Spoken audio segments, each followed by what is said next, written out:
வணக்கம் மக்களே, welcome to the Fender show. இன்னைக்கு நம்ம பார்க்க போறது ராம் அப்படின்ற தமிழ் டப்டு மூவியோட ரிவ்யூ. இந்த படம் பாத்தீங்கன்னா தந்தி ஒன் சேனல்ல அவைலபிளா இருக்கு.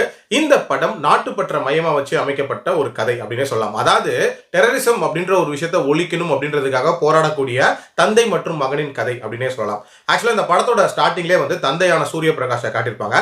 இவர் ஒரு மேஜரா இருப்பாரு.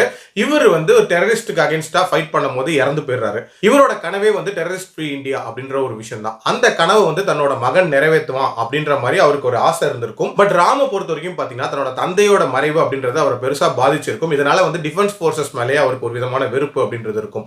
பட் அவரோட காதலிக்காக வேற வழியே இல்லாம அந்த டிஃபென்ஸ் போர்சஸ் ஜாப்லயே சேர்ற மாதிரியான ஒரு சூழ்நிலை உண்டாகுது.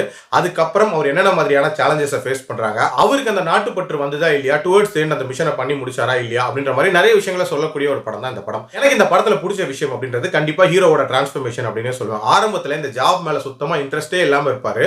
ஒரு பர்டிகுலர் சீன்ல வெறிகொண்டு சண்டை போடுற மாதிரியான ஒரு காட்சி அமைச்சிருப்பாங்க. அதுக்கப்புறம் பாத்தீங்கன்னா கொஞ்சம் கொஞ்சமா அவருக்கு அந்த நாட்டுப்பற்று அப்படின்றதும் அந்த ஜாப் மேல ஒரு பேஷன் அப்படின்றதும் வர மாதிரி காட்டியிருப்பாங்க.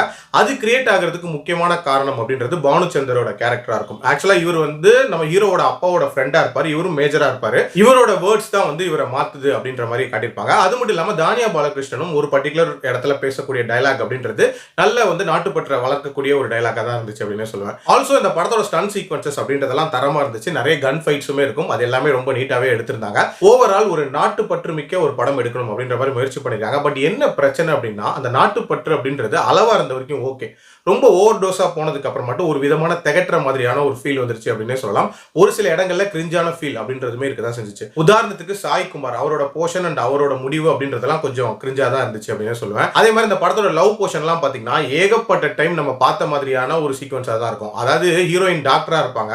ஹீரோயினை மீட் பண்ணணும் அப்படின்றதுக்காகவே ஹீரோ தன்னோட ஃப்ரெண்டை ஏதாவது இன்ஜர் பண்ணி அவங்கள மீட் பண்ண போறது அப்படின்ற மாதிரியான காட்சிகள்லாம் வச்சிருப்பாங்க. அதெல்லாமே ரொம்ப அவுடேட்டடான ஒரு ஸ்டைல் அப்படின்னு சொல்லுவேன். அதே மாதிரி இந்த படத்துக்கு அந்த ராம் அப்படின்ற அந்த மிஷனோட நேம் வச்சிருப்பாங்க.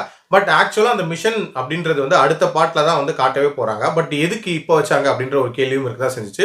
அதே மாதிரி வழக்கமான பழைய படங்கள்ல வர மாதிரி முஸ்லீம்ஸை டெரரிஸ்டா காட்டுறது அப்படின்றது இந்த படத்துலயும் காட்டியிருந்தாங்க. பட் இதுல என்னன்னா ஒரு சில முஸ்லீம் கேரக்டர்ஸை பர்பஸ்ஃபுல்லா நல்லவங்களா காட்டணும் அப்படின்றதுக்காக காட்டியிருந்தாங்க.